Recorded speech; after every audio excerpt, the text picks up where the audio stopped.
In this Marks in 60 Seconds clip, I'll be unboxing a FlyMarker Mini battery-operated dot peen marking unit, so you can see what comes inside the case when you pull out your FlyMarker to start marking. We have three FlyMarker Mini models, the 6530, the 8545, and the 120 by 45. Those indicate the X and Y marking window range. This is the middle model, the 8545, with an optional integrated barcode scanner. You can see it comes with a battery charger and two batteries. Once the battery is charged, you would simply insert it in the bottom of the unit.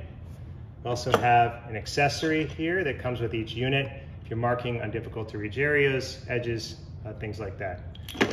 Here's an instruction manual, and we also have a brief instruction manual that's located here. And now you're ready to begin marking.